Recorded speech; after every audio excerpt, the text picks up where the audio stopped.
I hereby call this annual town meeting into session. Welcome, everybody. We have a larger than usual crowd, but thankfully a more manageable crowd than we had last summer. My name is Sean Keeley, and I'm the moderator for the town of Hanson. And tonight we'll be conducting both a special and annual town meeting. A couple of points before we get going. We have a deputy moderator who has been appointed. That is Barbara Arena. She is wearing a brown vest and she's waving her hands over there. This was very useful at the last town meeting of this size. Barbara and her deputies are going to be scanning the crowd to make sure that everybody gets recognized. So if you're having trouble getting recognized, because quite frankly, usually I'm used to being higher than I am tonight, so it's a little difficult for me to see. If you need to be recognized, please get in touch with them and they'll make sure that they get my attention. With that, if you could please rise and we'll say the Pledge of Allegiance, and the flag is over here on the wall. I pledge allegiance to the flag of the United States of America and to the republic for which it stands, one nation, under God, indivisible, with liberty and justice for all. Thank you very much. And as we always do with at the beginning of these meetings, we take a moment to remember our neighbors who we've lost since the last time we met. For that reason, I would ask you to join me in a moment of silence in the memory of John Elms Sr. and Judith Collins.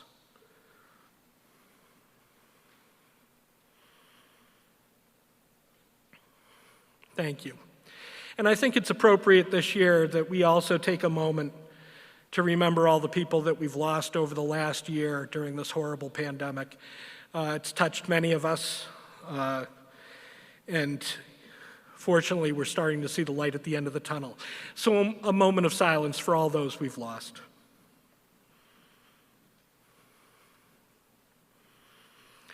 Thank you very much.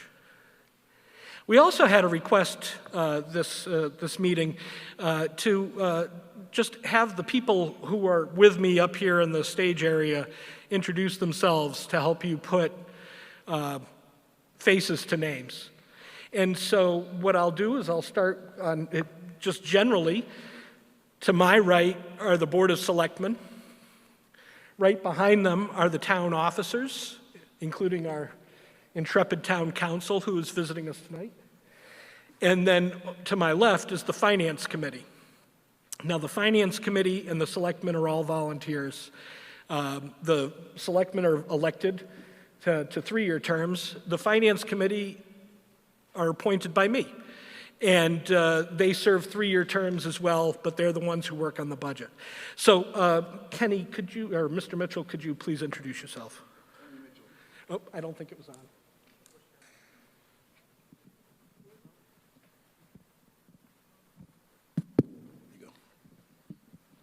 Kenny Mitchell.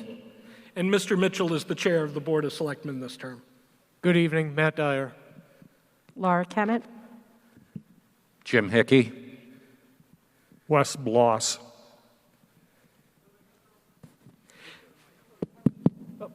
And then Mr. Sullivan. Kevin Sullivan, Chairman of the Finance Committee. Patrick Powers, Vice Chair. Kenneth McCormick. Mike Dugan. I'm Kate Federoff, Town Council. Todd Hassett, Town Accountant. John Stambrook, Town Administrator. Lisa Green, Interim Town Administrator. Greer Getson, Executive Assistant. So, and just a word, most of what we're going to be discussing tonight will be the budget. And that's always the highlight of the May town meeting. And just to let you know, I mean, I used to be on the Finance Committee, but the Finance Committee and the Selectmen have been working on these budgets since November or so. These are again, all volunteers, and they give a lot of time to putting together these budget numbers. As another housekeeping matter, the rules that will govern the meeting tonight will be town meeting time. That is the Parliamentary Handbook for the Massachusetts Moderators Association. And I would like to start with a vote that we've been doing the last several meetings. And I would make a motion to allow the moderator to determine the quantum of vote if a certain level of voting is required. And what this does is some of the motions that we have before us tonight require a 9/10 vote or a 2/3 vote. And oftentimes, I'll call for the ayes and the nays, and it'll be unanimous or nearly unanimous. This would just allow me to determine whether it was 9/10 or 2/3. So moved. Seconded, thank you. If anybody disagrees with my decision, you can stand up and object, and of course, we could move to a counted vote. All right? Very good. With that, I recess the annual town meeting and call into session the special town meeting for 2021. Motion number 1. In order to expedite the consideration of routine items, Article 3, 4, 5, 6, 7, 8, 9, 10, 11, 12, and 13 will be considered for approval in a single vote without debate. I will read each article's number and a description, and if a member of the meeting requests a hold, the item may be discussed. Then the articles will be moved as a group as printed in the special town meeting informational warrant. Oh, thank you very much.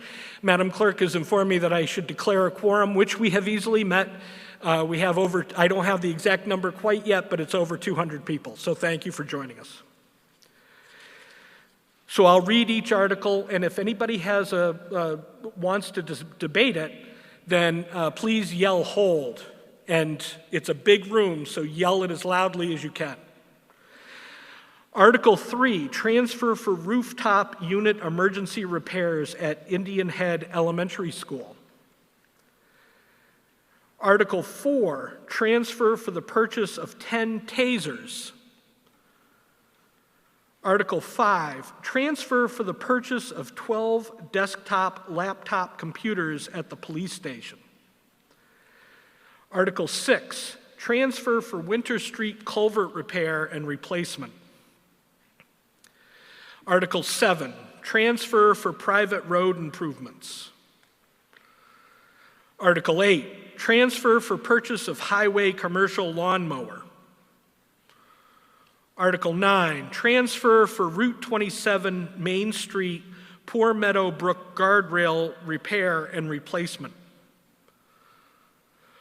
Article 10, repurpose Recreation Commission article regarding Camp Kewanee electrical wiring. Article 11, repurpose Planning Board article regarding sidewalk design for Main Street Hanson conceptual plan. Article 12, allow town administrator to enter into a 5-year postage meter contract. Article 13, update to wage and personnel bylaws. Would anybody like to discuss any of those articles? Seeing none. I believe I made a motion, but it has not been seconded. Mr. Mitchell has seconded the motion. All those in favor of the consent agenda and passing Articles 3, 4, 5, 6, 7, 8, 9, 10, 11, 12, and 13, all those say aye. Aye. All those opposed?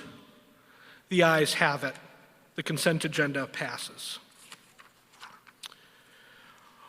We now move to Article 1 of the special town meeting, and this is one of those occasions where we require a 9/10 vote.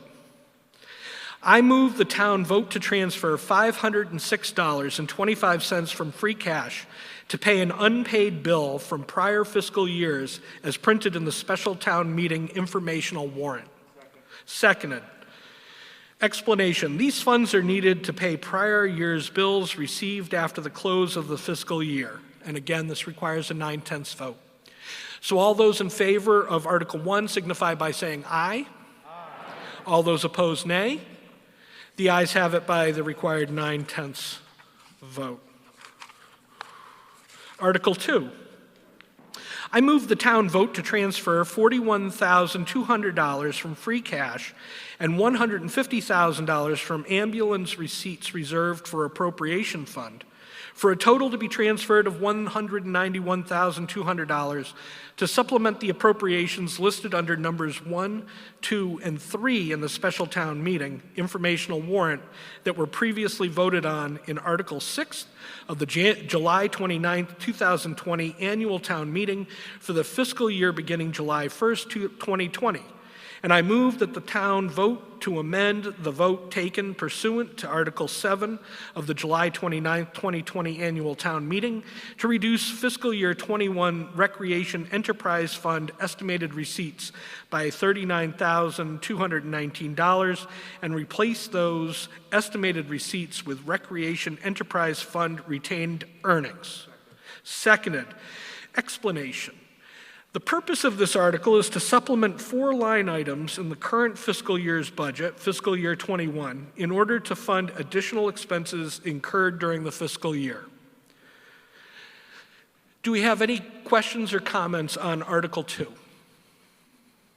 Yes, sir. If you could please come to the microphone and introduce yourself. The microphone's right in the center here, Mr. Young.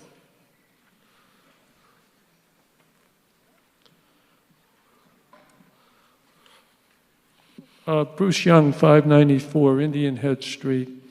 I'd like to ask, once we transfer the $39,000 out of retained earnings for recreation enterprise, how much will we have left in retained earnings for the year? I'm told by the town accountant, 0. 0. Okay, thank you. Any other questions or comments? Seeing none. All those in favor of Article 2 signify by saying aye. All those opposed, nay. The ayes have it. Article 2 is adopted. And with that, I will close the special town meeting and re-adjourn the annual town meeting.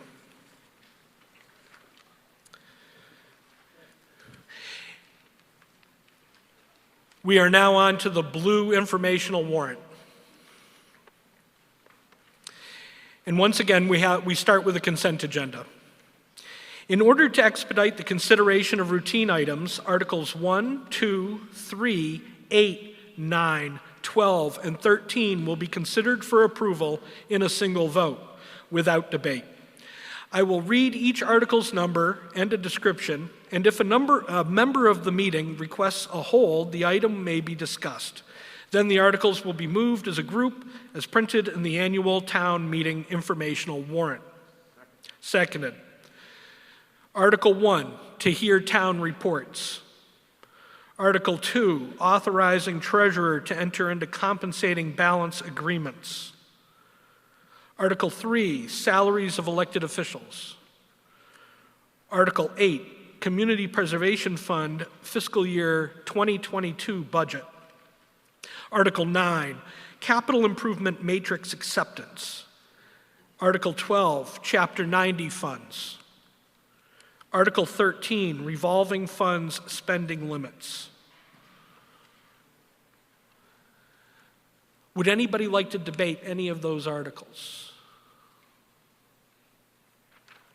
Yes, please, if you could go to the microphone and introduce yourself.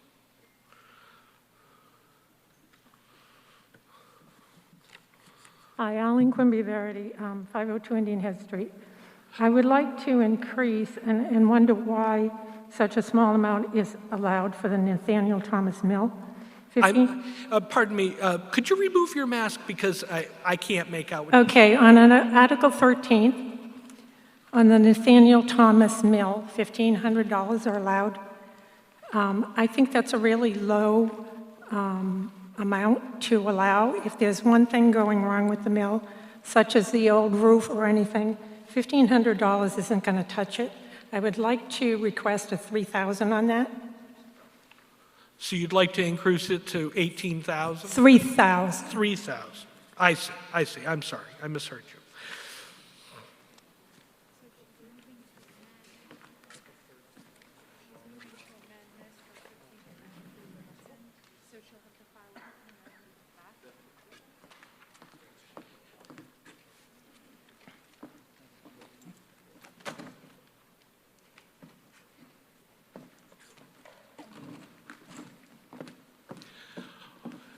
We may need you to put the motion into writing, just for the benefit of the clerks.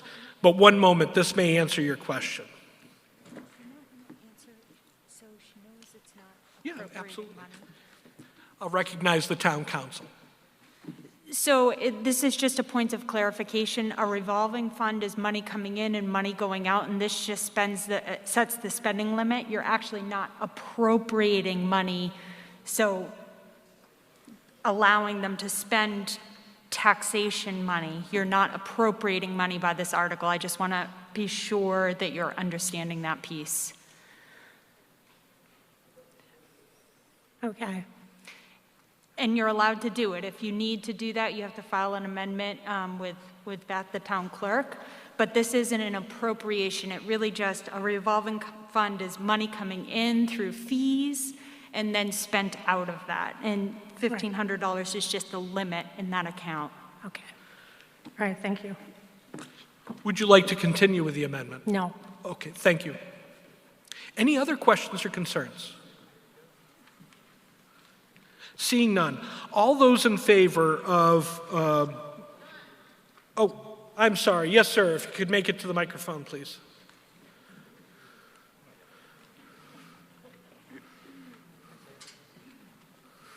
I'd say we'd give you your own, but that would be dangerous. Are we talking about, what was that, Mr. Moderator? I said I'd say we'd give you your own, but that could be dangerous. Oh, why would you say something like that? No, seriously. No, this is town meeting. I'm always happy to see you. You're not supposed to engage in personalities. Seriously. You're violating, when you say things like that about me, or to anybody, you're violating the town meeting bylaw. Point taken. Okay? My apology. Okay. Are we voting to approve this matrix? Is this what we're voting on? Yes. So my question is this.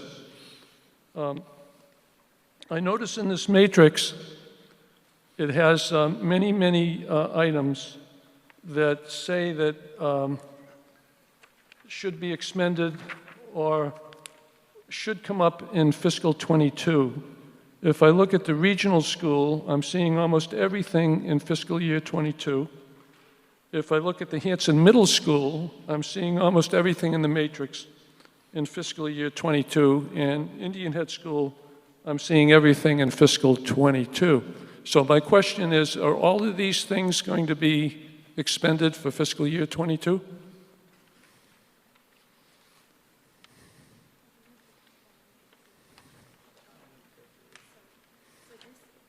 You want to come up here, Kate? We've got So, $6,809,318. I'm assuming not all of that is going to be fiscal year 22. So are you referring to Article 9, the capital matrix? Yes. Yeah, so that's really just a plan. This isn't an act, this is not, to be clear, I hope everyone can hear me with my mask. This is not an appropriation. Article 9 is not an appropriation, rather No, it's just I a understand wish that. I totally understand that. Okay. That's why I'm asking the question. Because according to the town bylaws, the capital planning committee is supposed to have an actual plan in which all of these items are supposed to be spread out over 6 or 7 years. All right? That's in accordance with the bylaw. All right, so I'm going to ask this. Why isn't this an actual plan? Okay, I'd like to ask a member of the Capital Improvement Committee why this isn't an actual plan in accordance with the bylaw, and then I'm going to ask the Finance Committee why would they approve this plan if it's not in accordance with the bylaw, and I'm going to ask the Board of Selectmen why would they approve a plan that's not in accordance with the bylaw? Because this isn't a plan, okay? This is not a plan. Chair recognizes Kevin Sullivan. Thank you, Mr. Moderator. And Mr. Young, if you'll note that the Finance Committee did not recommend this plan. Okay, thank you. Thank you for that. So I would ask the selectmen, why did they approve this plan if it's not a plan? Seriously. Got an answer, Mr. Chairman? Don't forget, you wanted me to be on my A game tonight, and I'm on my A game so far. Are you? No personality. Yeah, and again, what's good for the goose is good for the gander, Well, sir. he asked me before the meeting, I'm just joking with Kenny. Mr. Young. He said he asked me if he wanted on my A game. Do we have Mr. have Young. anybody from the Capital Improvements Committee that would like to speak, or would Mr. Mitchell? Mr. Young, that's a capital improvements matrix that we approved before the meeting. Sure you did. Why? Thank you. You didn't answer my question.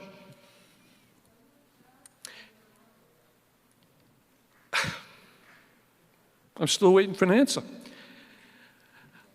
I believe we've gotten whatever answers you're going to get. Okay. Maybe next year, because I brought this up, whoever's on the Capital Improvement Committee can actually do a plan. Thank you, Mr. Chairman of the Finance Committee and Finance Committee for not approving this plan. Any other questions or concerns about the consent agenda? Yes, sir.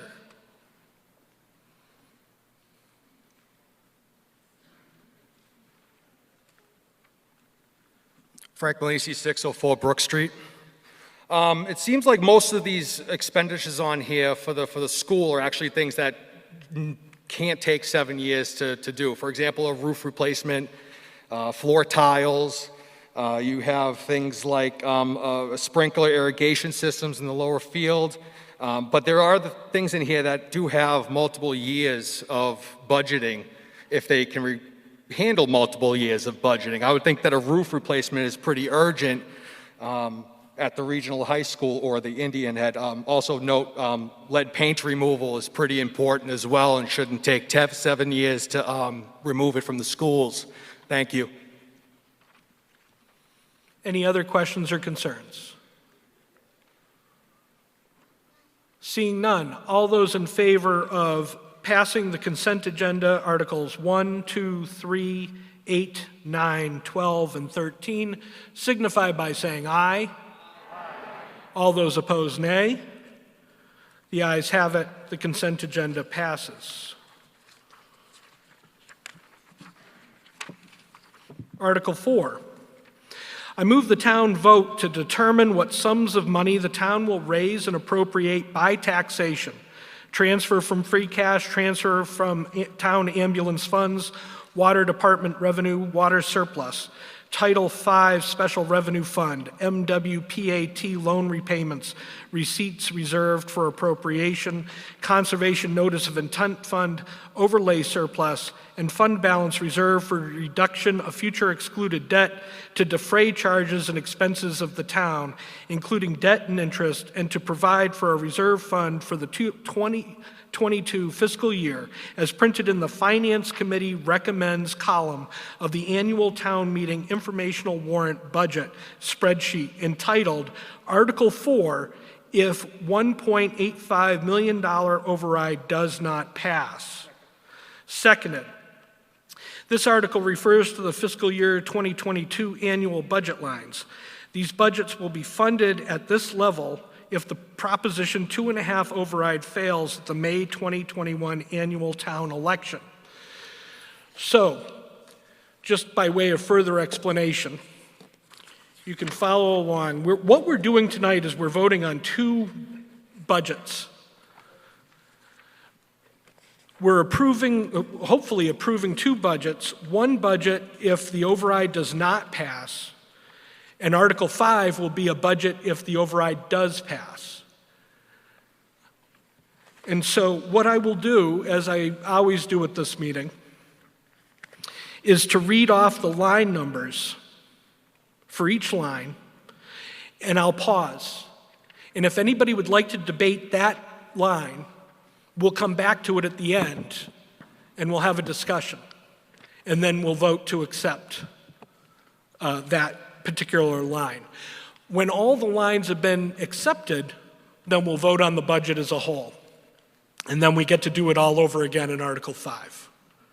All right? So, one other point that is key, and for this I have to put on my glasses. We are voting the Finance Committee column, so it's the furthest to the right on the page. Those are the numbers proposed by the Finance Committee to the town meeting. All right, so we'll begin. Once again, please be very loud to hold so that I can hear you. Line 1. Accepted. Line 2. Accepted. Line 3. Accepted. Line 4. Accepted. Line 5. Accepted. Line 6. Accepted. Line 7. Accepted. Line 8. Accepted. Line 9. Accepted. Line 10. Accepted. Line 11. Accepted. Line 12. Accepted. Line 13. Accepted. Line 14. Accepted. Line 15. Accepted. Line 16. Accepted. Line 17. Accepted. Line 18. Accepted. Line 19. Accepted. Line 20. Accepted. Line 21. Accepted. Line 22. Accepted. Line 23. Accepted. Line 24. Accepted. Line 25. Accepted. Line 26. Line 26 is held. Line 27. Accepted. Line 28. Accepted. Line 29. Accepted.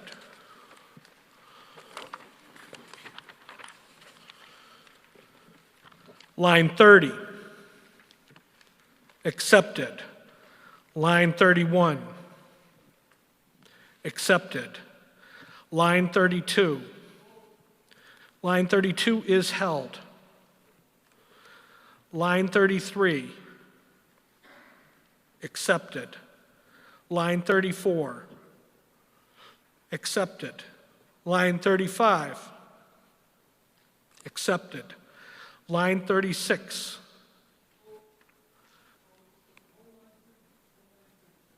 Hold line 36.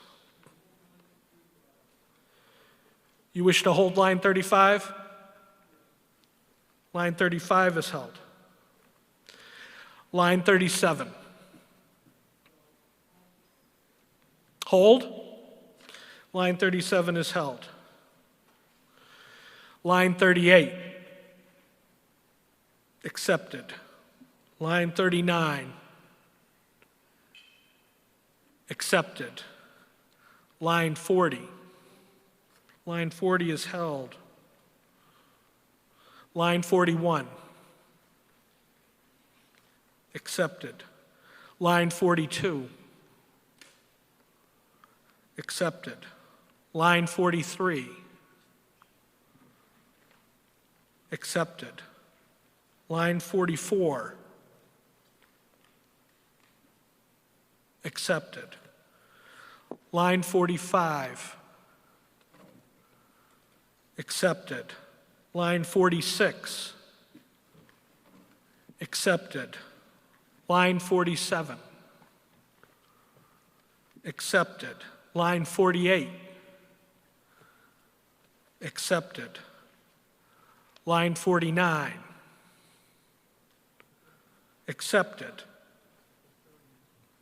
Line 50.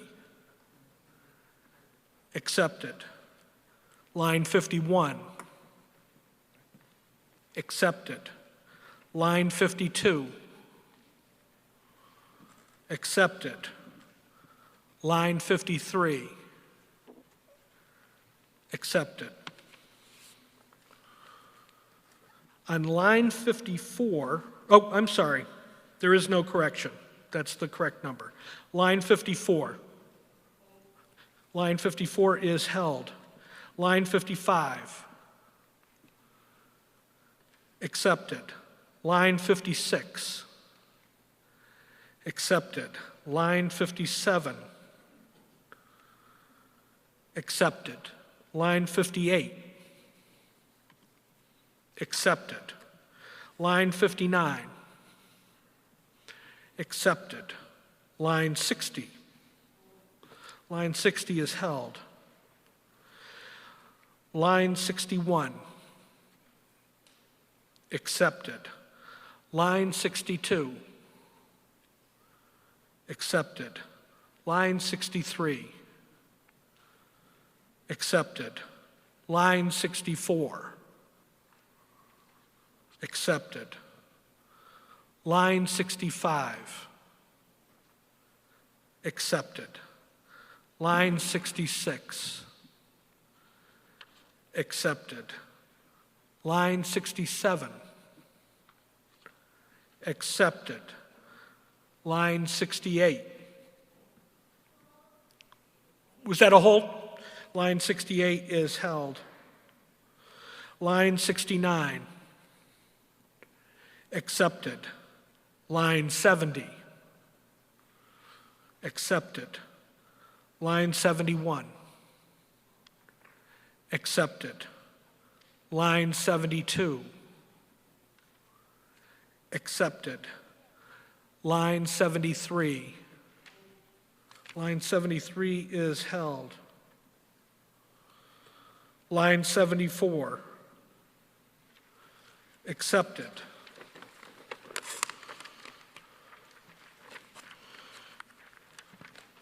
Line 75.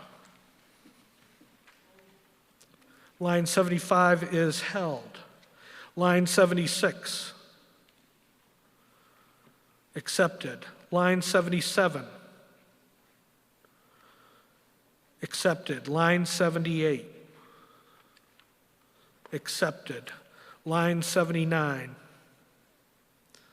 Accepted. Line 80. Accepted. Line 81. Accepted. Line 82. Accepted. Line 83. Accepted. Line 84. Accepted. Line 85. Accepted. Line 86.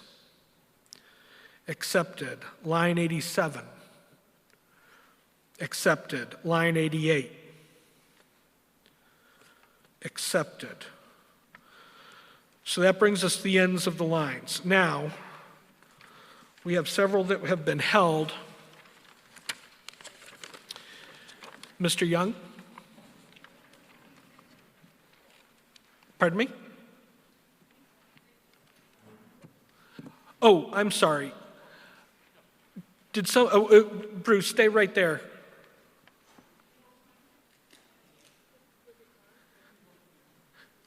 We have, Mr. Young held, oh, I'm sorry, okay. Mr. Young, if you could just stand there for a moment, and Mr. Ellis, if you could address number 26, please. I'd like to pass over it. I misunderstood something. I'm sorry, Mr. Ellis. I'd like to pass over. So you're no longer holding it? You just want to accept it? Rescind. Okay, rescind the hold. Very good. Thank you very much. Article 26 is accepted. And now, Mr. Young, do you want to address line 32?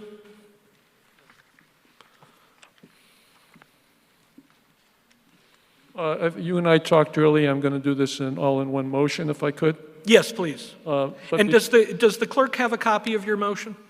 I have an extra copy here for the clerk. Okay, once you make it, if you could please bring it up to the clerk's table. Right.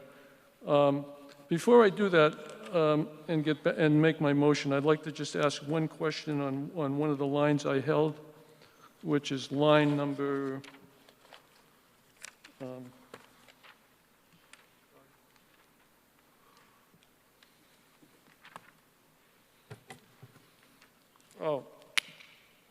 On line 54, the operating assessment, under departmental request, operating assessment, I believe that should now read $12,646,118, since on April 14th, the Whitman-Hanson Regional School District rescinded their original vote on their original assessment, and they recertified their assessment to read $12,646,118.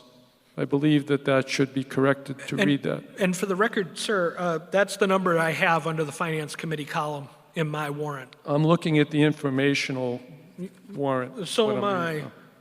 But I have line 54, Finance Committee recommends $12,646,000. Yes, I see that. But just so there's no confusion, I believe the department request should also read $12,646,116.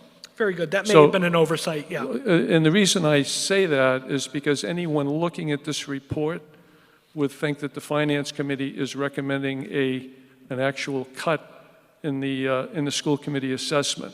There's anybody here in this room who didn't know that, and that isn't what's happening here. Okay, and I say that just for the record.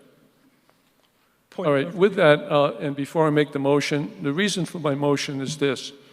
I've been in town since 1971. I was on the Finance Committee when Proposition 2.5 first went into existence in fiscal 1983. Okay, we've had many override votes since then. Every override vote that I've ever been involved with and ever voted on and ever knew about. The reason for the override, okay, basically manifested itself in the dollar figure and the ballot question, okay?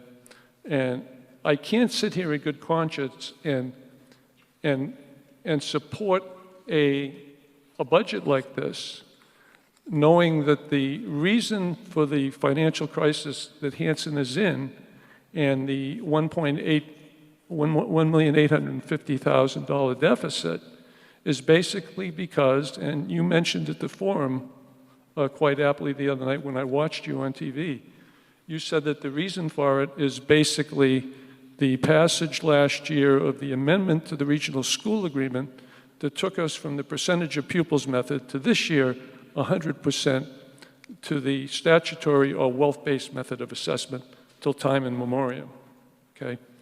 And the reason for this $1,000,008, and basically I think it's $1,554,000, but we can discuss that as well, is most of this override belongs in the school department. It doesn't belong in public safety, who had nothing to do with the passage of that amendment. Certainly doesn't belong with the custodian, doesn't belong with the library, doesn't belong with the senior center, doesn't belong with the veterans or any of that.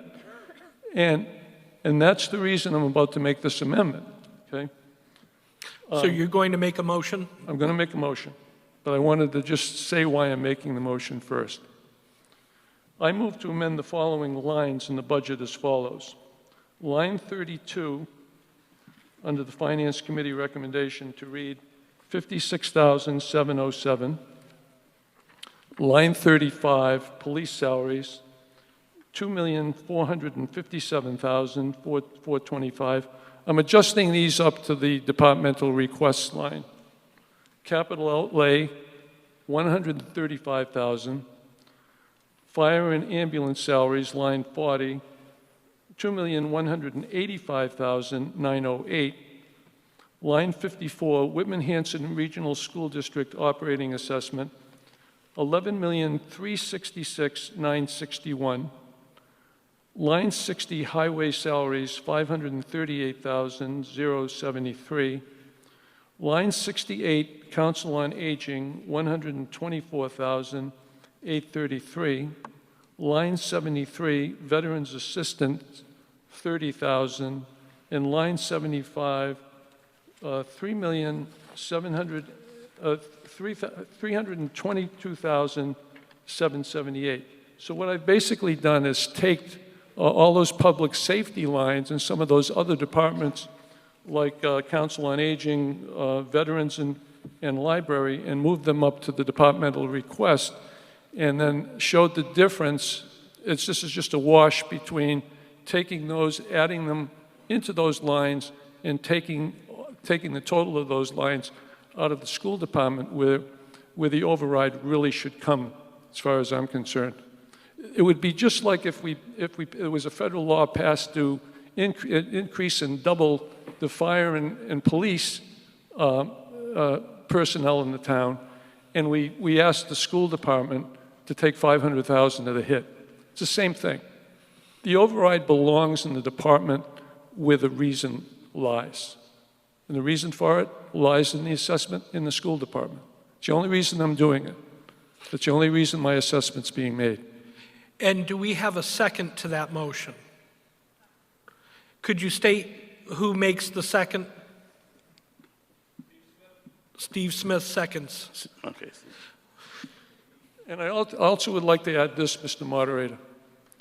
If this amendment passes, I would gladly have any member who's in favor of the override and has override signs to come down, and you and I can personally bang those vote yes on override for the override signs right on my front lawn. That's a promise. Well, it's a kind offer, but I don't engage in town politics anymore. It's a photo op. Any other questions or comments about Mr. Young's motion? Mr. Sullivan? So I would caution everyone in voting, if you're thinking of voting yes on this, I would take caution. We, in the past town meeting, we heard overwhelmingly from the town that they wanted to go to the full assessment method. It was not recommended. They voted it. It was approved. We went to the full assessment method. I don't like the thought of people losing their jobs. It's not a pleasant thing. We had to make some tough decisions. We went through this budget, given the guidance that the overwhelming population of the town presented us with. We made these cuts, not lightly, not because we don't, not because this is a police or fire issue. Frankly, I'm concerned as well. I think if we have to cut these public servants, it means trouble for our town. If we start changing these line items, it opens up, what Mr. Young didn't mention, is it opens up a quagmire where we will have to send this number back to the school. And we will have to go to a super town meeting. And the school will go to a 1/12 budget. Because I guarantee you, I can't guarantee you, I strongly believe that the school committee will not accept this number, this modified number.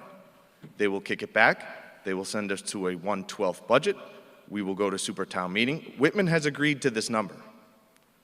So if we go to a super town meeting and both Whitman and Hanson do not agree to this lower number, it will not pass.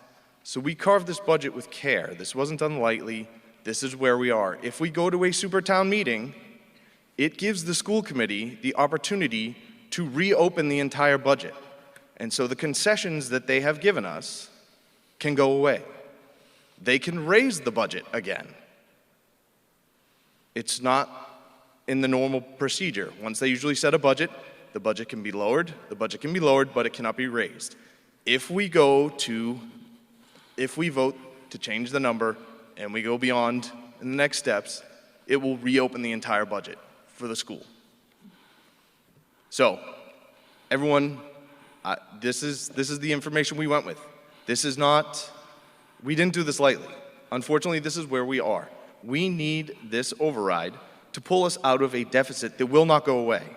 It will only get exponentially worse year after year. This will not go away. I promise you that.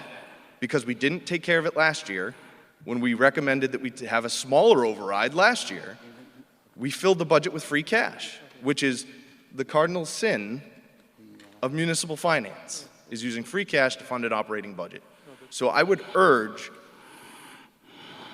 you all to vote no to this amendment, to approve the numbers that are in the warrant, and we move forward to let the entire town decide the override. Thank you. Thank you. Yes, sir. Could you introduce yourself? Yes, John Zucco from Glenwood Place in Hanson. So basically what Mr. Sullivan is saying is that the school committee now controls the town. We are being controlled by the Whitman School Committee, who has a 6-4 edge on the board, on the committee, and that's not going to change. So you're putting yourselves at the mercy of the Whitman School Committee. So they're determining how we're going to live in Hanson. That's my point.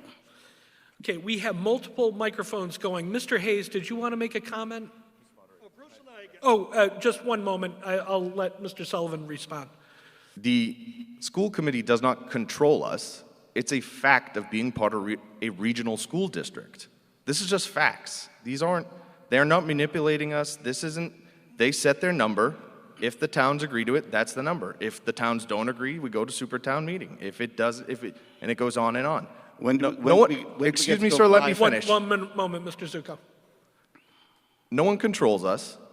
We worked together with the town team, and we came up with this number because that is where we are. The townspeople voted to put us where we are. They voted to approve the assessment method. So no one put us here but our own people.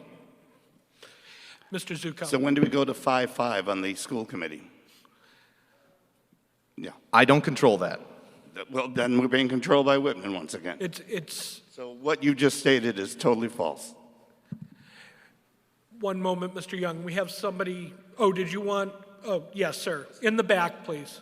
Frank Malisi, 604 Brook Street. So when we worked with Whitman for the past 60 years, we both have the benefit of being in this regional school district by getting massive amounts of Chapter 70 money and having massive amounts of aid from the state. So I do agree with Mr. Zucco and Mr. Young about having a 5-5 split on the school committee. That should be explored, and I believe when we do the deregionalization study, the amount of money that both towns will be losing will probably force that change to a 5-5. But for the moment, saying that we're being controlled by Whitman, they also have to pay a piece of this bill.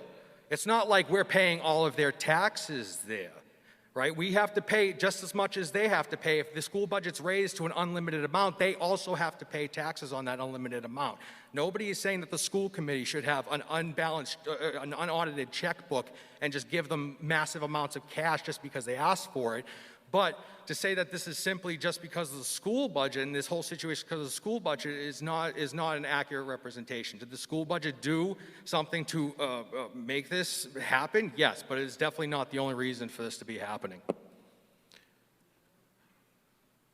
Mr. Hayes, did you want to go? Okay, Mr. Young then. Since in accordance with the town meeting procedure bylaw, no person shall speak twice to the exclusion of another, I will yield temporarily to Mr. Hayes in order to be in sync with the town bylaw. Very good of you, sir.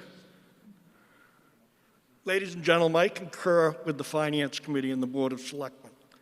We have been back years and years, and it's very easy to say it's the school department's fault or it's another town's fault. Mr. Zucco is 150% wrong. This is not a Whitman School Committee. It's a Whitman-Hanson Regional School Committee that has worked for over 60 years hard for student success and for successes of the towns. These two towns have the lowest tax rates on the South Shore, and I'm not in favor of huge tax rates either. But if you want to continue services, there's some sort of misnomer in the fact that this is a $1.8 million override for a municipality. It keeps getting blamed on the school district. The school district has lost tons of employees. I've been on this committee 18 years, and it's been de-escalating every year. It gets worse and worse and worse, and everybody blames the schools. Police and fire have the same issues. They are doing the same job. We service the biggest amount of people in the town at 4,000 students roughly. And we are the biggest employer in the town, so obviously we have the biggest payroll and the biggest costs. We supply 6 buildings, the very school district that we're in. There are costs. If you continue to deteriorate education and not listen to what the Finance Committee does and what the Selectmen does, then why don't, it's running amok. We need to continue on supporting all of our services. It's 100% imperative, whether it's senior citizens all the way to our youngest people, which are the students. We need to support this. As Mr. Sullivan said, this number's been agreed to. It will, everything that Mr. Sullivan's telling you is going to happen will happen. So if you reduce the number, there is going to be serious problems and serious layoffs if it passes. So thank you, ladies and gentlemen. Mr. O'Sullivan. Joe O'Sullivan, 625 West Washington Street. I move to close debate. Move the question. Before we do that, I think Mr. Young has one more point to make, and I'll allow him to speak. Yes, first of all, the remarks by Mr. Sullivan from an historical basis really don't hold water. Every time that we've had quite a few overrides for the Whitman-Hanson Regional School Department over the years. Some have passed, some haven't passed. Most notably, the $1.2 million override in 2016 didn't pass. Went back to the school committee accepted the results and reduced their budget accordingly, never came back to the town. There were several others that didn't pass, the same thing happened. We have never, ever, ever in the history of the region been to a super town meeting, at least since I've been in town. I've been in town since 1971. So these people who are jumping the gun and saying, this goes to a super town meeting, understand, there's 3 steps before that ever gets to a super town meeting. So I take umbrage with that remark. The second thing is this, and I stated it before. If my amendments pass, I will be totally in favor of this override. You can come down and nail 2 signs up. I accept the fact wholeheartedly, and the vote that took place at last year's town's meeting was a close vote. It was a very close voice vote. You know that, okay? But I accept it. I accept the fact that I'm going to have to shell out, this town's going to shell out an extra $1.6 million. One moment, Mr. Young. Mr. Hickey, do you have a point of order? You're going way off track. No, well, I'm not off track.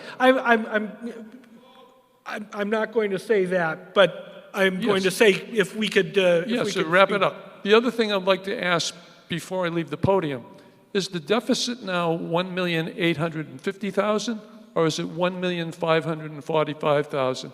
Because if you look in here under what's going to be added back in the next section of this article, it shows $300,000 being added back at the schools if the $1,850,000 passes. That is not going to happen.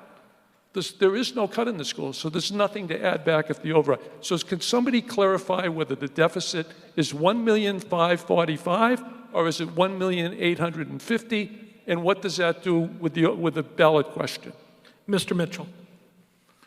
Mr. Young, the override is $1.8 million. The $305,000 that you're referring to is already calculated. It's not going to get removed from there. The numbers are very simple, Mr. Young. So if you could just direct everything through me, please. Okay. Our bills are $31,366,000 to run the town. We only have $29,516,000. That's it. The override must go through in order to maintain town services of $1.8 million. Thank you.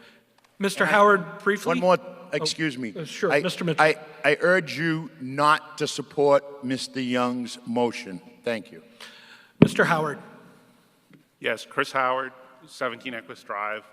I'm a member of the school committee, but I'm speaking to you as an individual tonight. Just two very important points.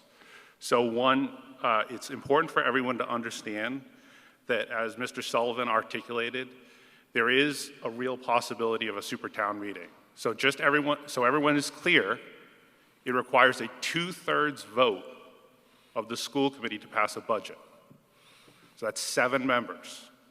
So we can talk about 5, 6. It takes 2/3 of the entire committee to pass a budget. The budget that was passed by the school committee was passed 8-2. 8 in favor, 2 opposed. If you watch the meeting, the 2 opposed actually wanted likely a higher budget. So the likelihood of a budget coming back to the school committee and being reduced by $3 million plus, and I'll explain that in a second, I think people absolutely have to understand that, is extremely low. So Mr. Young's motion was reducing the school's operating assessment by $1.3 million. That's the operating assessment. That's not the budget. So for every $1 million, rough numbers, of the Whitman-Hanson Regional School budget, Hanson's apportionment of that is roughly, for round numbers, let's call it 40%. It's actually 0.39 something, okay? So for every $1 million of the budget, Hanson's on the hook for $400,000, Whitman's on the hook for $600,000. What's really important to understand is if you supported what Mr. Young proposed, in order to get to $1.3 million in a reduced operating assessment, you would have to reduce the budget in excess of $3 million. That is a massive amount. So this would be a catastrophic impact to the schools. And if we did go to a super town meeting, we would be right back here. We just wouldn't have an opportunity to have an override actually sustain all the other departments. Because if we do vote at a super town meeting, the assessment's set. There is no opportunity to change it. So I would strongly encourage everyone, as Mr. Mitchell said, to not support this amendment to the budget. Thank you. All right, I see one more person has come to the microphone, and then it's my intention after he speaks to call the vote. So, yes, sir, could you introduce yourself? Daniel Stroutman, Monpont Street, 510. I would like to reiterate support for Mr. Young's amendment. I'm 24, so I don't exactly fit into the normal crowd that these people expect to be in support of people like Mr. Young. This isn't an old versus young issue. I'd just like to make that clear.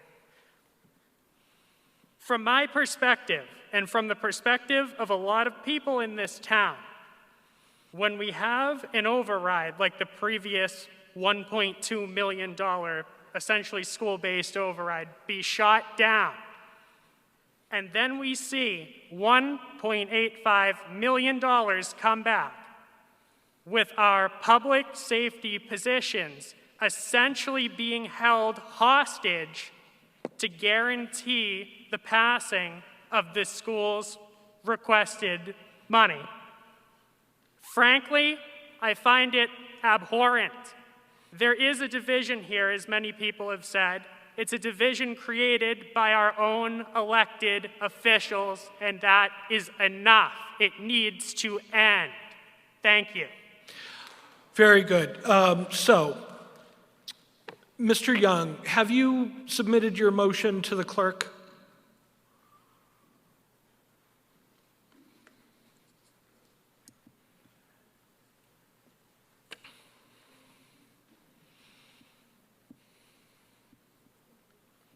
Thank you. The motion has been made and seconded. All those in favor of Mr. Young's motion, please signify by saying aye. All those opposed, nay. Nay. The nays have it.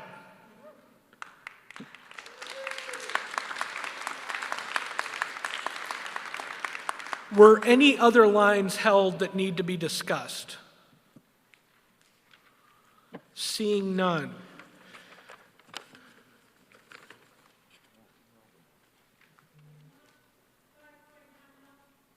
Pardon me? If you could come to the microphone, ma'am, I can't hear you.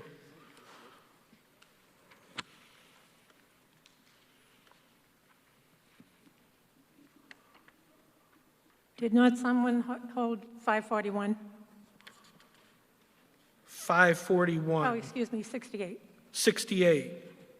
My mistake. Somebody held that. I believe that was part of Mr. Young's motion.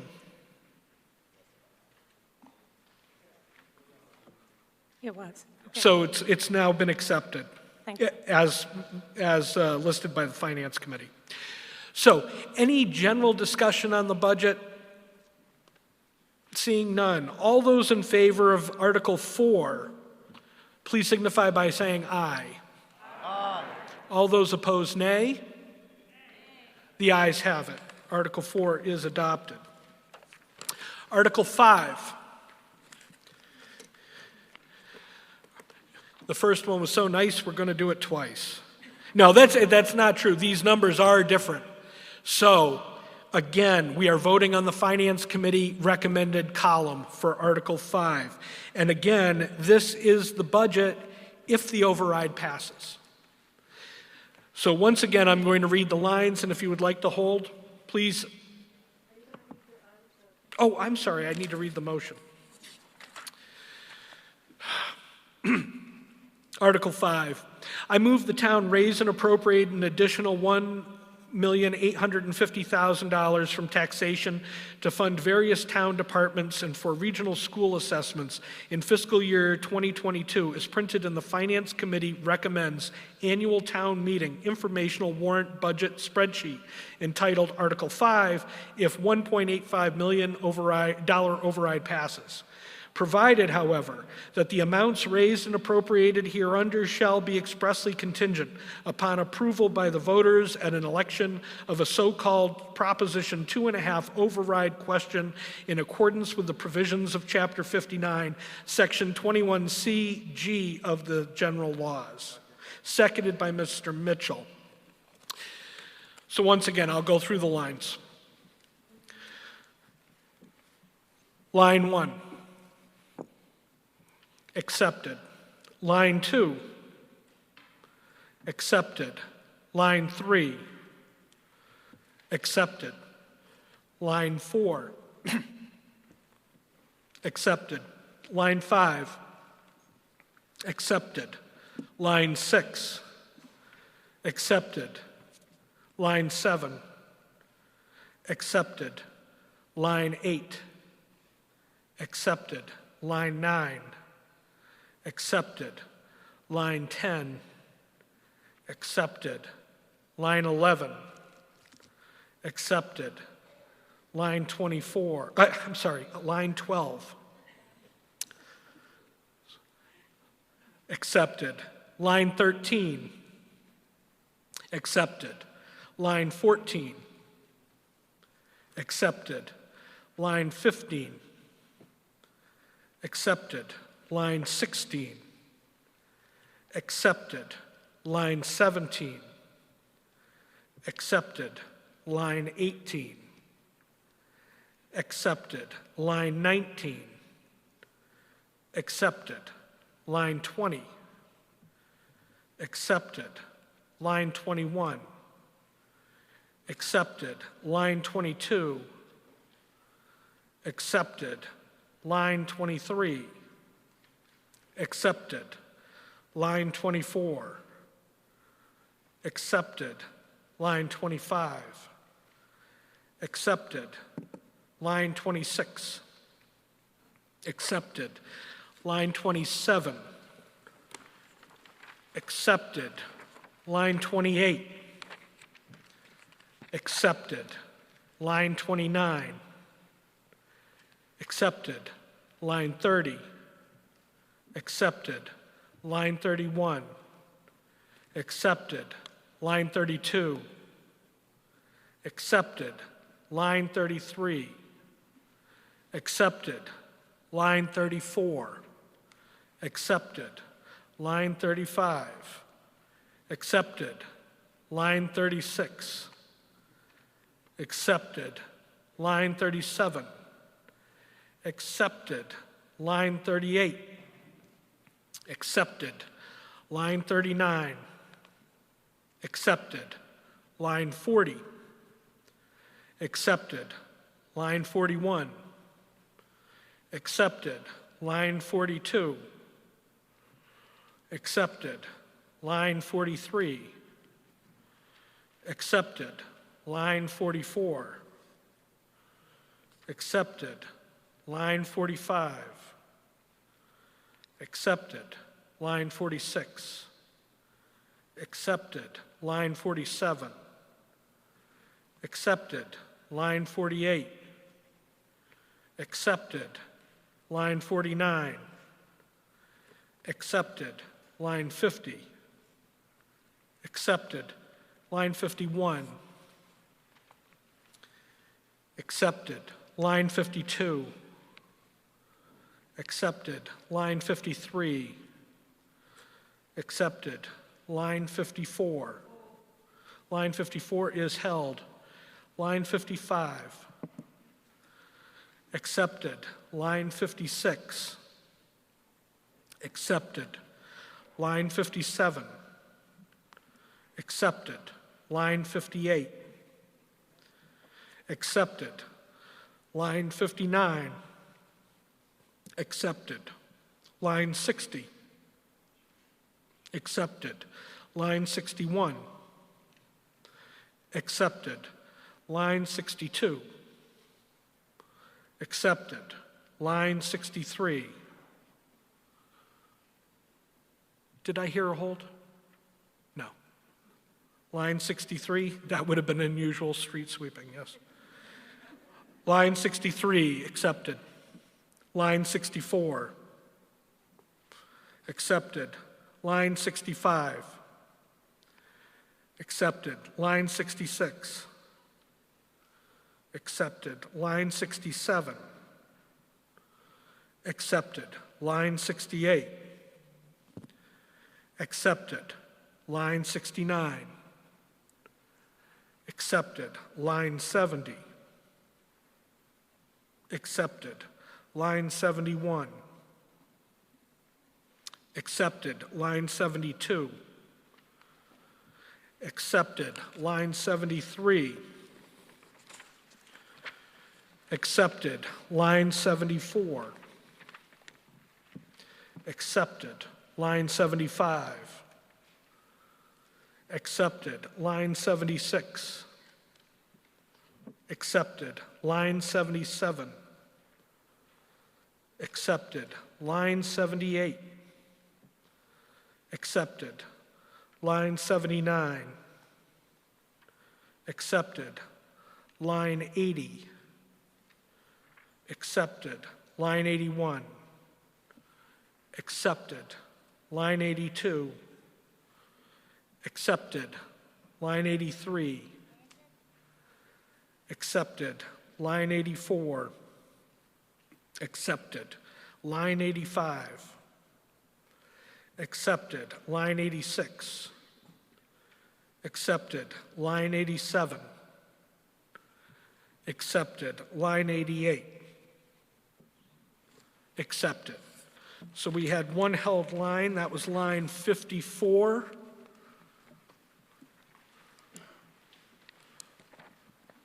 Mr. Young. Back to the ongoing saga of the $305,000. Okay, here it is again. Okay, line 54. Line 54 is supposed to read $12,646,116. That is a fact. All right? The department head request is supposed to read $12,646,116.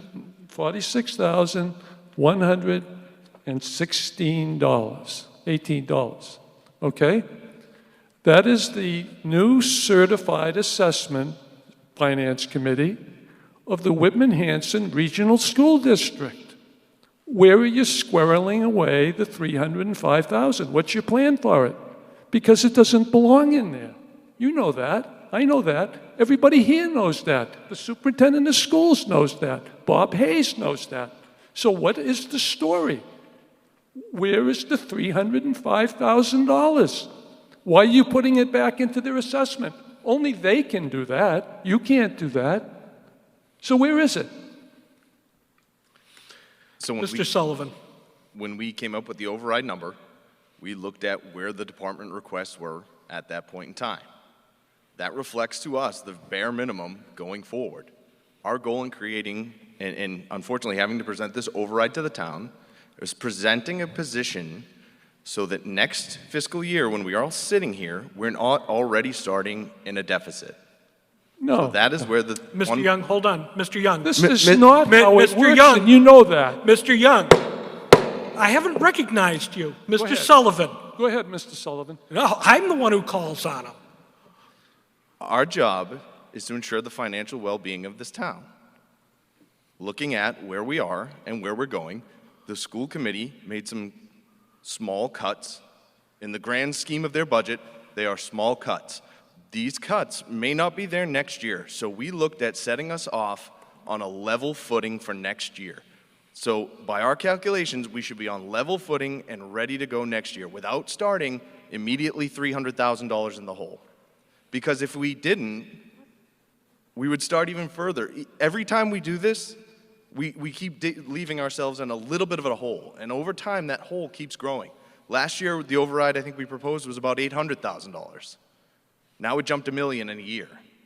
So if we don't get ourselves back to even, and by our estimation, this is where the override is needed to get us back to an even footing. And that is the number we're presenting to the town.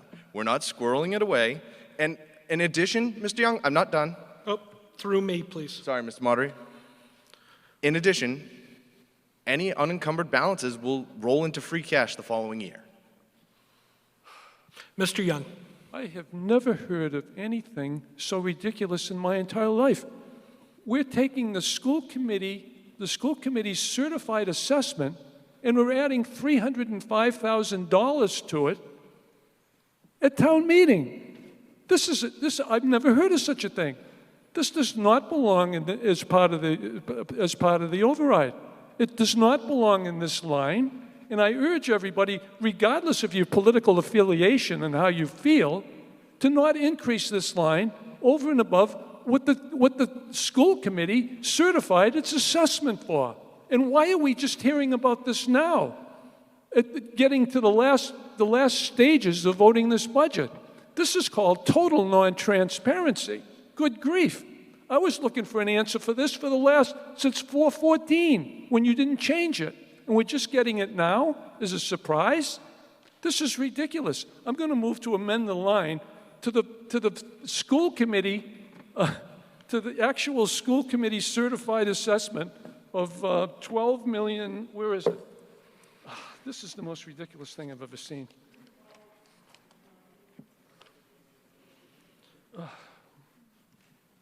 Oh my God.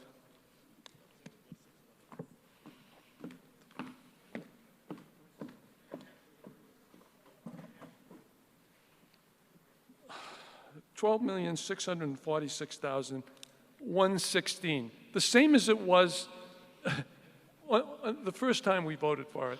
Good grief. Mr. Young has made a motion to reduce line 54 to $12,646,116. Is there a second? It's 118. 118? 118, I'm told. Is there a second for Mr. Young's motion? And could you state your name, please, for the second? Thank you. Motion has been made and seconded. Mr. O'Sullivan, would you like to speak? I would. Good grief. You're not in favor of this, are you? No. Joe O'Sullivan, 625 West Washington Street. Because we just voted down, this body just voted down a similar motion 20 minutes ago, I move to close debate for a second time. Motion has been made and seconded. Oh, who seconded it? Very good. All those in favor of Mr. Young's motion signify by saying aye. All those opposed, nay. Nay. The nays have it. So now all the lines have been accepted. All those in favor of Article 5 signify by saying aye. Aye. All those opposed, nay. The ayes have it. Article 5 is adopted.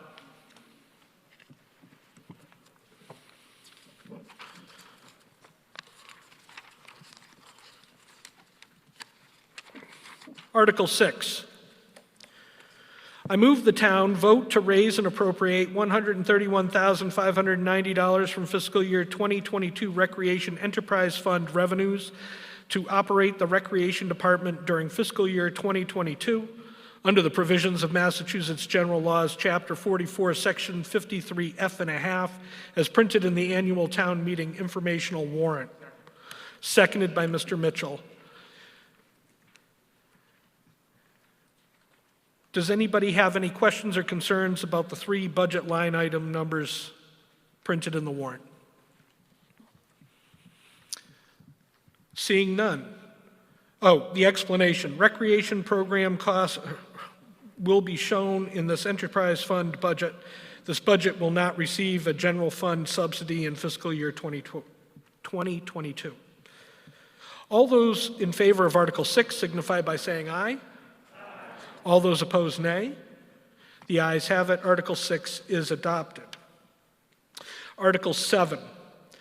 I move the town vote to raise and appropriate $200,186 from fiscal year 2022 Solid Waste Enterprise Fund revenues, transfer $60,000 from Solid Waste Enterprise Fund retained earnings, and transfer $118,000 from general fund free cash for a total to be appropriated of $378,186 to operate the transfer station during the fiscal year 2022 under the provisions of Massachusetts General Laws, Chapter 44, Section 53F1/2, as printed in the annual town meeting informational warrant.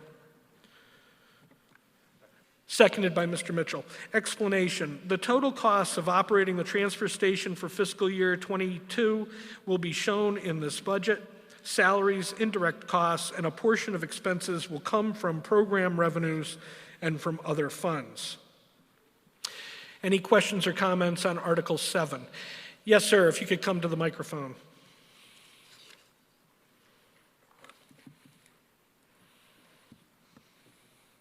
Frank Malisi, Brook Street.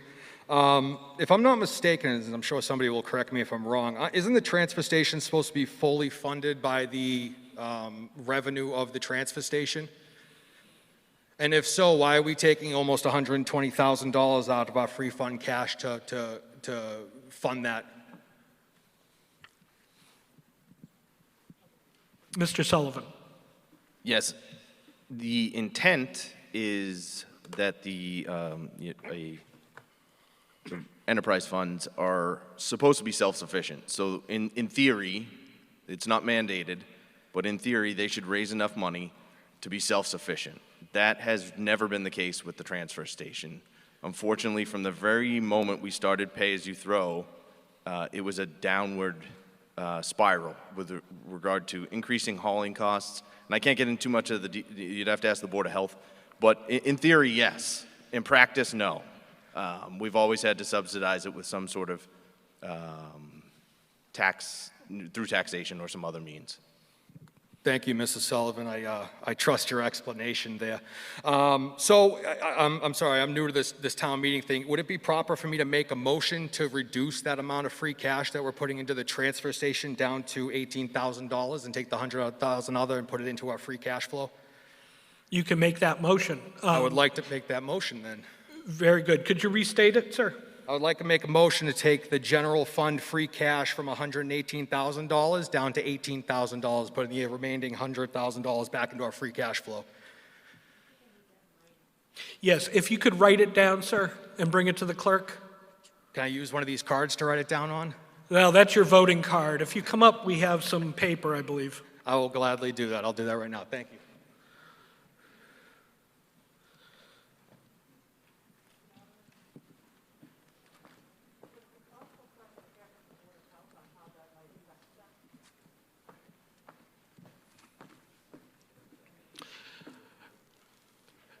And I see Mr. Amato at the microphone. So you're speaking on behalf of the Board of Health, I take it. Mr. Amato. Yes, I would strongly suggest not supporting this. As we all know, the cost of rubbish has gone up tremendously. And yes, the page to throw is not supporting it right now. And I'm sure it'll make a turnaround. But doing this, I think you're making a grave mistake as far as the trash in the town of Hanson. Trash, recycling, and everything. Every town that handles transfer stations is in the same boat. Fund it the way it is, please. Do not mess with this, because it's only going to get us in more trouble. In the meantime, well, perhaps I should wait to read the motion before I ask for a second. Did anybody else have a question or comment on this proposal before we take a vote? Yes. John Zucker from Glenwood Place in Hanson. A lot of us prefer to pay for our own trash removal. I pay $93 every quarter, and if something goes wrong, they hear it from me. And I'm sure if something went wrong, if I was dealing with the town, no one would listen to me. So that's my point.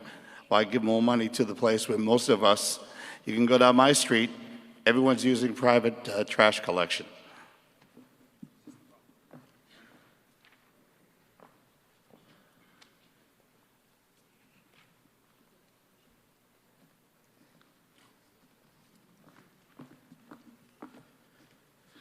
So the motion for Mr. Malisi is on Article 7 to reduce the free cash from $118,000 to $18,000. Do we have a second? Who seconds? Mr. Hayes seconds. Very good. Mr. Amata, did you have something else to say, or? No, the town of Hanson transfer station provides a tremendous service to the citizens of Hanson. We meet all waistband regulations. People use private haulers, do get themselves in trouble. They end up going to other places. But we handle everything, recycling, tires, oil. A lot of things you see on the side of the road, we take at the transfer station. We're very proud of the transfer station and how it operates. Please do not vote this reduction. And with that, all those in favor of Mr. Malisi's amendment to Article 7 signify by saying aye. Aye. All those opposed, nay. Nay. The nays have it. The amendment fails.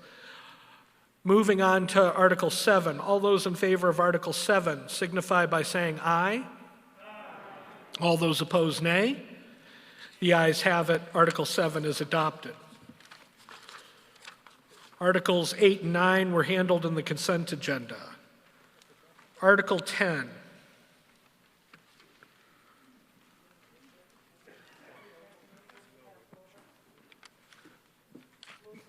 Ms. Kemet. Ms. Kemet makes a motion to pass over Article 10. Seconded. All those in favor of passing over signify by saying aye. All those opposed, nay. The ayes have it. Article 10 is passed over. Article 11. I move to pass over Article 11. Mr. Mitchell moves to pass over. Do we have a second? All of those in favor of passing over Article 11 signify by saying aye. All those opposed, nay. The ayes have it. Article 11 is passed over. Article 12 was in the consent agenda. Article 13 was in the consent agenda. Article 14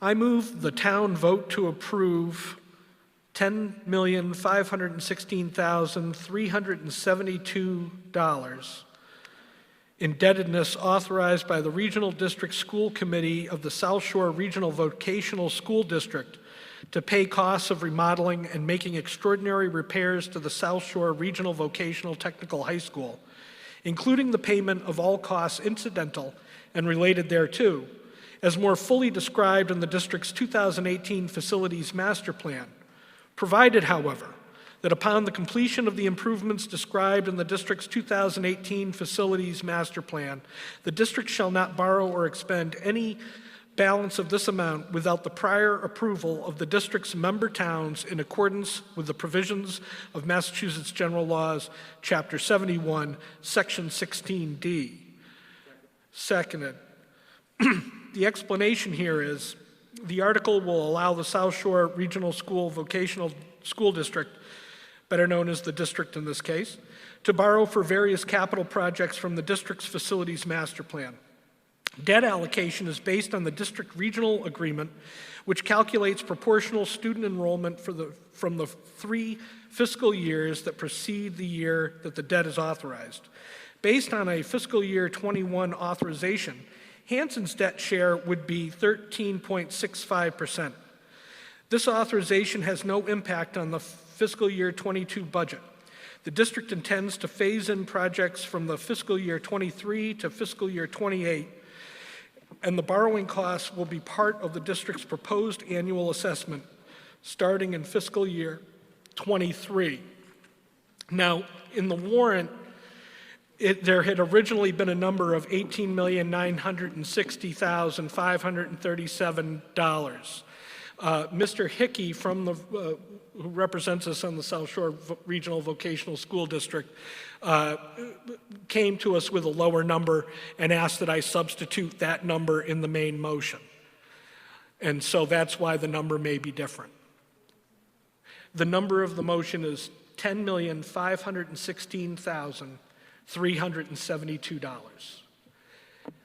It was seconded by Mr. Mitchell. Any questions or concerns about this article? I see 2 hands, so whoever gets to the microphone first can go.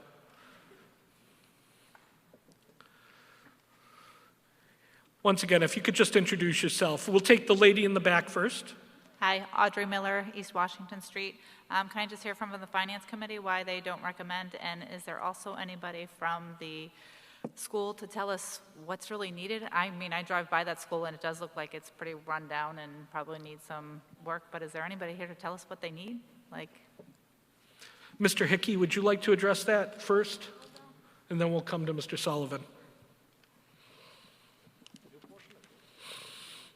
Thank you, Mr. Moderator. Good evening, everyone. Tom Hickey, 410 Brookbend Road. Thank you for the question. The school originally was built in 1962. We have an addition that was put on in 1992. So these projects stem from our facilities master plan, and we essentially are looking to find a cost-effective way through borrowing to keep capital costs low and deal with a lot of the issues in our 1962 building. We have a well-maintained building, but we've got some big capital projects coming up in the future. Mr. Sullivan. Yes, so the opinion of the Finance Committee was, while we are supporters of South Shore Vocational Technical School, we believed with the financial situation we were currently in, we weren't in a position to accept taking on a significant amount of debt. So we had talked with Superintendent Hickey and had a great discussion. We believe that the renovations are very real, very needed, but we talked about addressing it at a fall special town meeting, pending the outcome of the override. Any other questions or concerns? Mr. Hickey.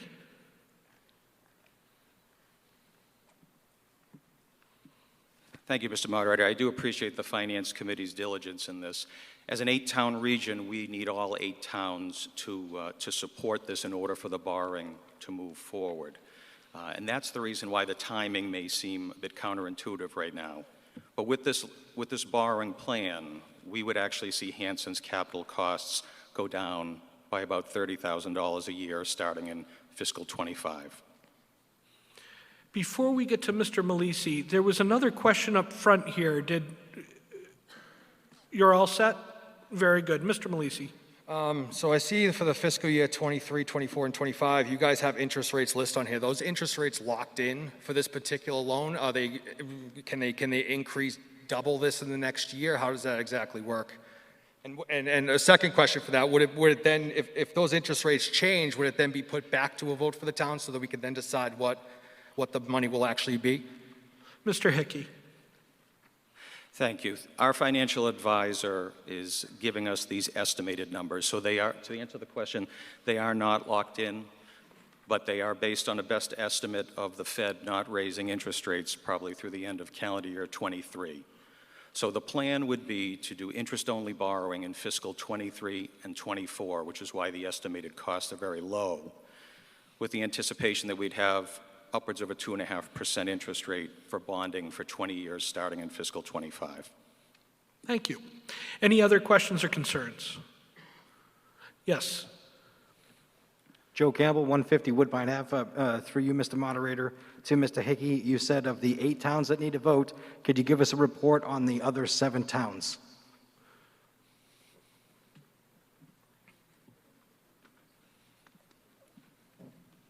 Mr. Hickey. Thanks for the question. So in our 8-town district, our first town who had a town meeting was Situate. That was April 12th. They had approved the original higher number. Because we, in response to the Finance Committee's concerns, our school committee lowered the number, and that number is essentially the first 3 years of this plan. Situate would be likely to accept the lower number. This evening, we also have town meetings in Rockland and Hanover. And Rockland, earlier this evening, approved that. That's where things stand up to now. Thank you. Any other questions or comments? Seeing none. All those in favor of Article 14 signify by saying aye. All those opposed, nay. The ayes have it. Article 14 is adopted. Article 15. This article requires a 2/3 vote. I move the town vote to approve Article 15 as printed in the annual town meeting informational warrant. Seconded. Explanation. This process is required to change the use of any property which is protected pursuant to Article 97. The earlier vote of the town meeting in 2019 was not as precise in locating the exact area of the proposed wellhead. The town has determined that the property would be suited to serve as a water resource. This additional use will not interfere in its existing use as conservation land in any tangible way. Assessors Map 49, Parcel 1-1A, is the northernmost parcel of the town-owned former Plymouth County Hospital property. Assessors Map 105, Parcel 6, is currently owned by the town of Hanson and contains about 1/2 acre with frontage on Brook Street. This property is not a buildable lot as it contains Indian Head Brook and areas of wetlands and is a regulatory floodway.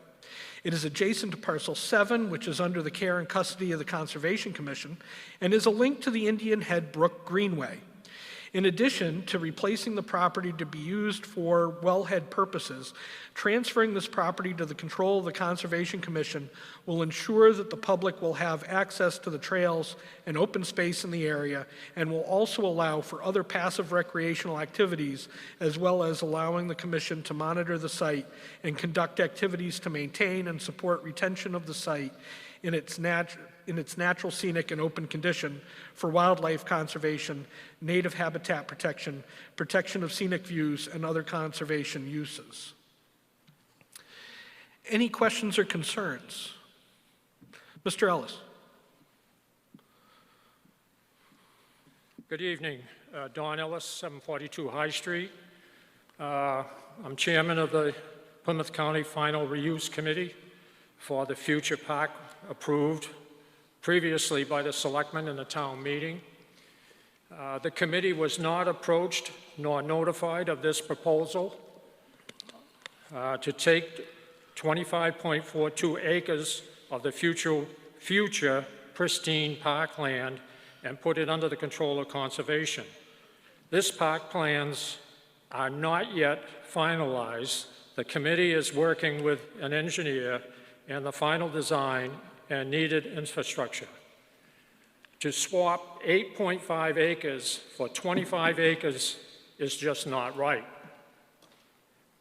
There has to be other town-owned properties of more equal value to swap. We're not taking wetlands or where the well field is and taking pristine property.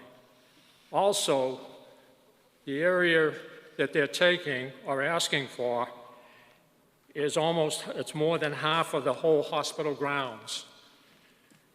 The swap of 8.5 for 2.5 acres is not just right. There has been other town-owned properties. There has to be other town properties, owned town properties, for more equal value to swap. By taking this park, and you would take away the options of the future of generations to use this area that they see fit through the selectmen. I asked the selectmen to pass over this article. More research is needed. The selectmen approved this land for a park at a prior meeting, and this land was approved for park use to let the committee finish its job. Motion to pass over. Second. Thank you.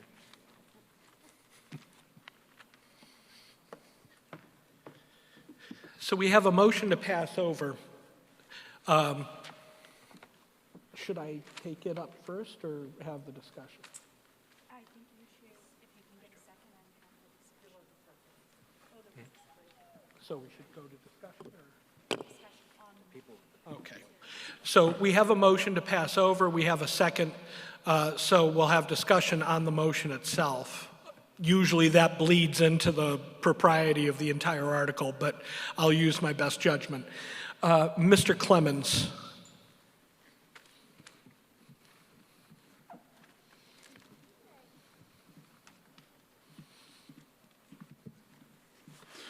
Phil Clemens, 46 Main Street, Hanson. I serve on the same committee as Mr. Ellis and have since the beginning regarding the reuse of the Plymouth County Hospital property. The property actually has 3 parcels. About 10 or more years ago, that subdivision was approved by the planning board and all other entities. The park that as we have been working on for several years and very diligently is not on the parcel we're talking about here. The parcel that we're talking about here is the northern half of the property. It's the long, skinny portion that reaches to Wampatuck Pond.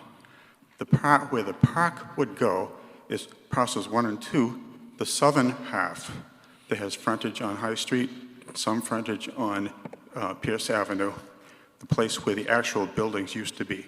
What we're talking about here is the old fields that used to be farmed by the county. The park and the engineering drawings that Mr. Ellis and the rest of us have been working on are not on this parcel that's being proposed to transfer to conservation. They are on the other portions of the property. There is no conflict between these. In fact, one of the projects that we have ongoing and we received a state grant for is to create a trail around the perimeter of the park that would reach from Pierce Avenue up to all the way to Bonnie Hill Lane.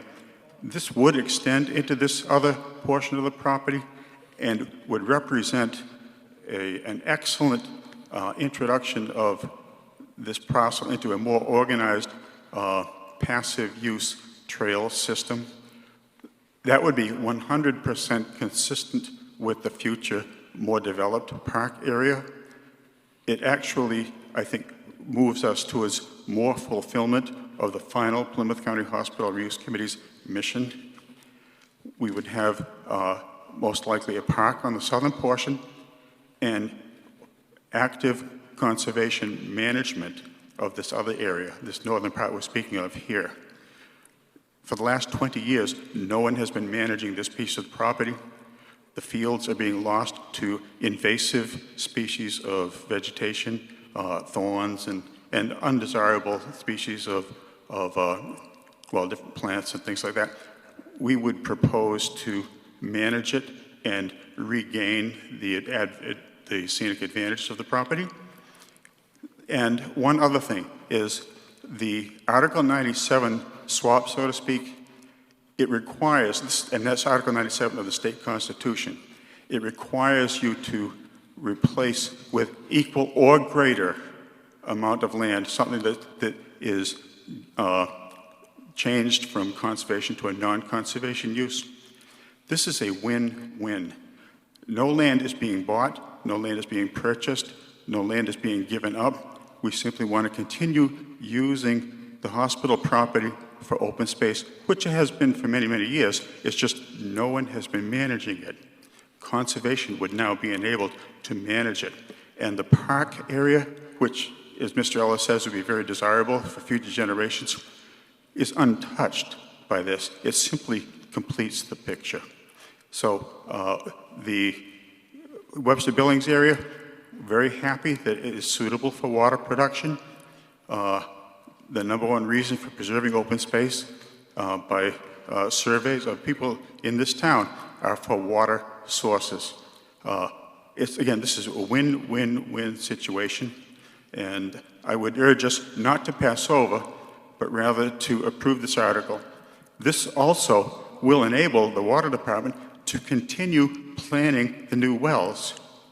If we do not do this, they're going to be delayed by at least 6 months in developing the new well system, which the town desperately needs. So it doesn't really conflict. I just want to correct that misunderstanding.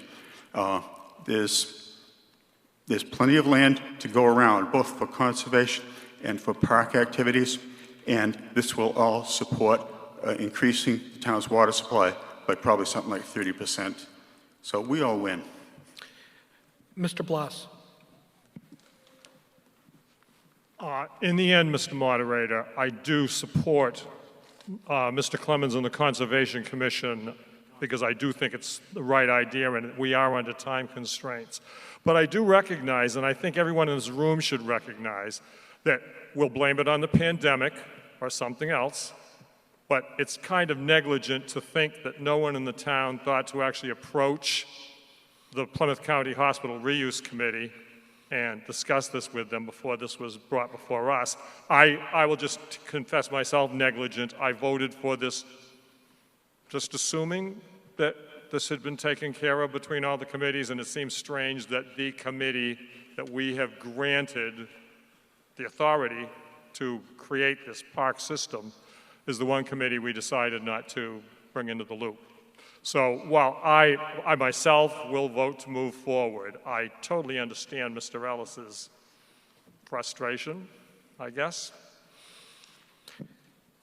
Mr. Dyer, and then we'll come to you. Good evening, everyone. Matt Dyer, Vice Chair of the Plymouth County Hospital Committee.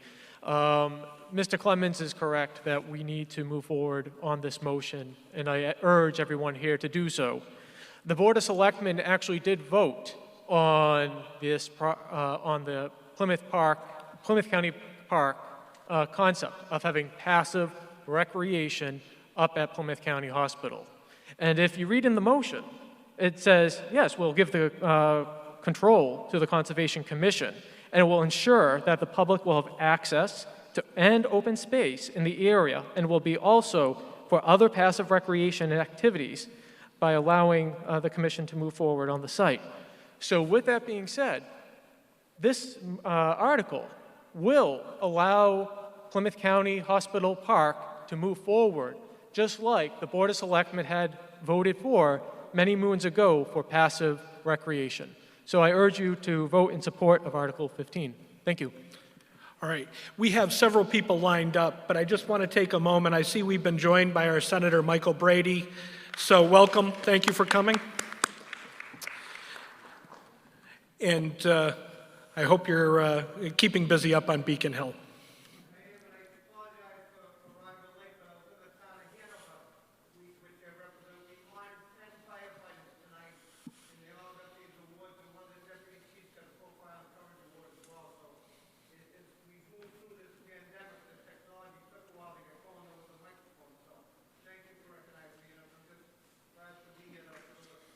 Thank you. Ms. Kemet. Yes, just to be clear, this article really is taking a piece of property that is wet, that is not currently being used, and has not ever been used. And the reason that we need to do that is because I don't think anybody here would dispute, we need a new source for water. And the Water Commission was able to find a wellspring on existing conservation land. In order to take that land, which was given into conservation, we need to do a land swap. And so we're looking for another piece of property in Hanson. This property came up as the logical piece because of all of the things that I just said. And I think to echo Mr. Dyer's sentiments, passive recreation is still going to be allowed there. So there really isn't going to be any restrictions per se. It wasn't upland. It wasn't someplace we're going to build something. It's wetlands. It would have been problematic to put anything there anyway. But I also agree with Mr. Bloss. I think we had a bit of a disconnect, and I do apologize to the Plymouth County Hospital that, final reuse committee, that loop didn't seem to close. And I think we all took for granted that that had happened, so I do apologize for that. Very good. Ms. Damasio. Mary Ann Damasio, 552 Indian Head Street, and I'll be very brief. I'm on the Plymouth County Hospital Final Reuse Committee, and while we would have liked to have been consulted, I agree with what Mr. Dyer said, that we had the intended purpose of having this used for conservation, and I agree with this article to move forward, not with the motion, but with the article to put it into conservation. Thank you. Mr. D'Amato. Okay, I'm also Vice Chair of the Water Commission. Really in favor of this. The Conservation Commission and the Water Department is working very well together. We have land here that we have to protect. The wellhead protection is on the 8.5 acres. That is a proven site for wells. We're proceeding with that. We need this legislation. I suggest we don't pass this over. I think we're all heading in the same direction. And I strongly suggest we vote this because we need this legislation for the other piece of property. Thank you. Ms. Marini. Kathleen Marini, 181 Union Street. I have to tell you, I am really appalled that a member of the Board of Selectmen was on this committee. The chairman of the Conservation was on the Park Committee. Neither one had the courtesy to let the Park Committee know this was going on. I've heard the apologies. I don't believe it. I think it was a runaround. I'm in real estate, have been for many years. I took the opportunity this afternoon to look up. The town owns at least 183 pieces of property in town. Now, that includes their municipal buildings, schools, but I don't believe that there is not another piece of property that could be used for this purpose. I think it's a runaround by conservation to get this piece of property before the Park Committee gets an opportunity to finish their work, their charge, what they were asked to do. I hope you will pass over this and the town does a little bit more research. Thank you.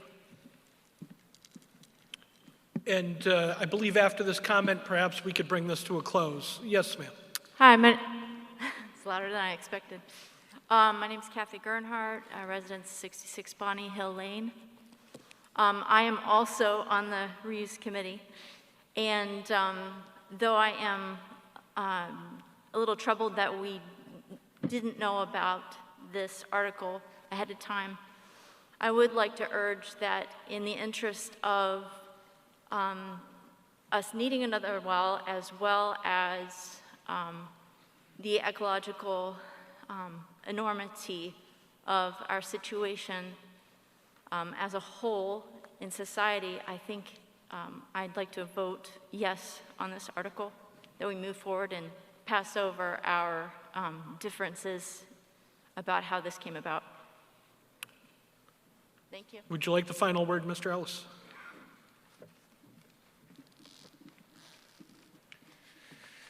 All we're asking for is for you to form maybe a committee to look into other options other lands that's in Hanson. This is not a one-for-one deal. This is 8 acres compared to 25 acres, and once you put it in the control, this is for the selectmen, once you put it in the control of conservation, you lose control. If sometime in the future that the future people in the town of Hanson wanted to do something on those lands down there, they can't. But they would have to come for approval through the selectmen, through the town meeting to make any changes. But when it goes to conservation, it's like all the other conservation. You can't do anything, and it's just going to be a shame to have 25 acres taken. This parcel is all part of the county property. I know some people like to think it's a different portion of the property, but it's not, because the town council, the town of Plymouth County owned the whole parcel. It was one parcel considered. I urge you to please form a committee to find another piece of land. Thank you. All right, so we have a motion to pass over. That is a majority vote motion. So if a majority of the meeting votes to pass over, that's what we'll do. If we do not pass over, then it takes a 2/3 majority of the meeting in order to pass the article, just so we're clear, because there's different quantums. So all those in favor of Mr. Ellis's article to pass, motion to pass over, signify by saying aye. Aye. All those opposed, nay. Nay. The nays have it. We'll go to the article itself. All those in favor of Article 15 signify by saying aye. Aye. All those opposed, nay. Nay. In the judgment of the chair, Article 15 passes with the required 2/3 vote.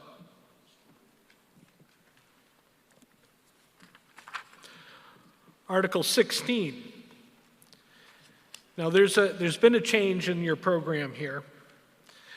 This is in the informational warrant as being proposed by Green-Hanson. It is now being proposed by the selectmen by a vote that they took at a meeting just prior to the meeting. Article 16. I move the town vote to authorize the Board of Selectmen on terms and conditions they determine to be most beneficial to the town to enter into a community choice aggregation program as per Mass General Laws, Chapter 164, Section 134, and contract for electric supply for Hanson residents and/or businesses, and to execute and enter into any and all documents necessary to effectuate the same. Do I have a second? Seconded by Mr. Mitchell. The explanation here is the purpose of this article is to allow the town to buy electricity in bulk. Community choice aggregation is a process by which municipalities can combine and switch electricity used by households and small businesses to cleaner energy. The Energy Committee will advise the Board of Selectmen and work in conjunction with an energy broker to purchase the energy the town needs. Residents and businesses can opt out of the program at any time. The electricity purchased will still be billed through National Grid. Any questions or comments on Article 16? Seeing none, all those in favor of Article 16 signify by saying aye. Aye. All those opposed, nay.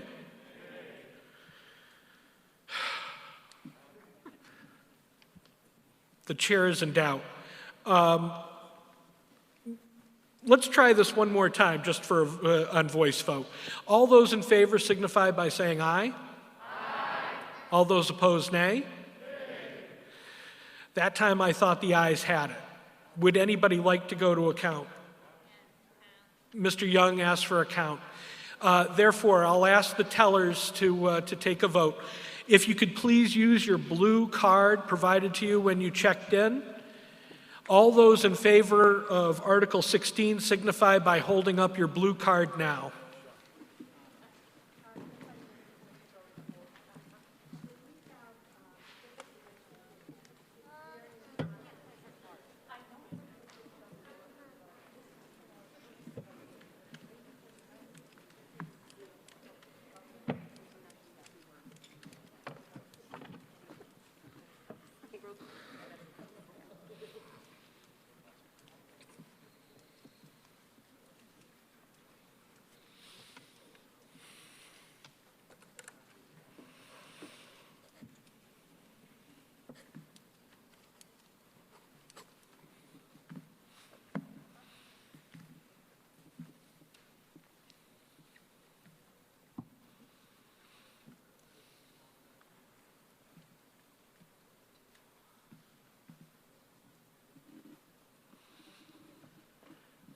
21. 21.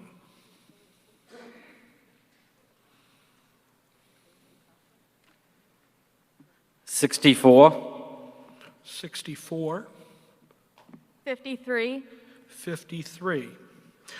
All those opposed to Article 16, please signify by holding up your card now.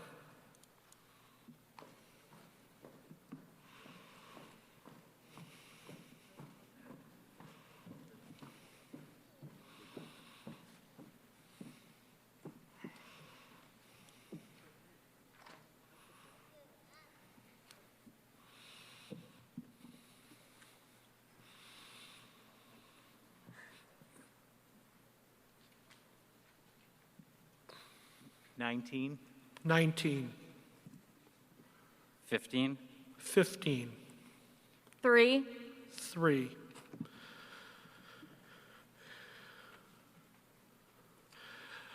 So by a vote of 138 to 37, Article 16 is adopted. Article 17, once again, this requires a 2/3 vote. I move the town vote to amend the Town of Hanson, County of Plymouth, Massachusetts Land Use Regulation Zoning Bylaw, Section 6G6, by deleting the subsection in its entirety and inserting a new subsection 6G6 as printed in the separate handout contained in the annual town meeting informational warrant. Seconded by Mr. Mitchell. The explanation is, the Federal Emergency Management Agency has updated and adopted a new flood insurance rate maps that will go into effect on July 6, 2021. In order to maintain compliance with the National Flood Insurance Program, the Town of Hanson must adopt these maps by their local bylaws. If these updated maps are not adopted, the town's residents will not be able to obtain flood insurance and in many cases will be in default with their mortgage lenders. Oh, that's all. Okay. Any questions or comments about Article 17? Seeing none. All those in favor of Article 17 signify by saying aye. Aye. All those opposed, nay. The ayes have it by the required 2/3 margin. Article 17 is adopted. Article 18 also requires a 2/3 vote. I move the town vote to amend the Town of Hanson Land Use Regulation Zoning Bylaws by making various administrative and typographical changes to said bylaw as printed in the separate handout contained in the annual town meeting informational warrant. Seconded by Mr. Mitchell. Explanation. These errors occurred when the zoning bylaw book was recodified in 2014, rendering references to other sections of the book inaccurate. These corrections will be made so that the bylaws will reference the content that was referenced in the original bylaws when they were adopted at town meeting. Any questions or comments? Seeing none, all those in favor of Article 18 signify by saying aye. All those opposed, nay. The ayes have it. Article 18 is adopted by 2/3 vote. Article 19 also requires a 2/3 vote. I move the town vote to amend the zoning bylaw of the Town of Hanson by deleting the text shown as strike-through and inserting the italicized and underlined text shown in Section 6, Use Regulations, subsection M, Special Requirements for Marijuana Establishments, subsection 3, as printed in the annual town meeting informational warrant. Second. Explanation.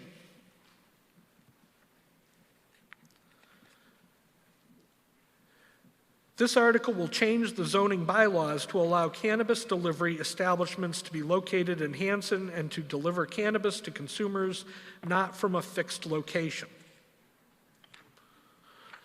Any questions or comments? Seeing none. All those in favor of Article 19 signify by saying aye. Aye. All those opposed, nay. Nay. The ayes have it by a 2/3 majority.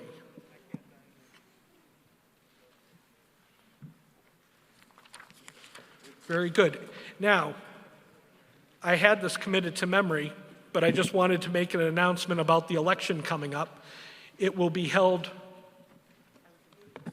May 15th, and the polls open at 10 o'clock and will be open until 5. So please come out and vote.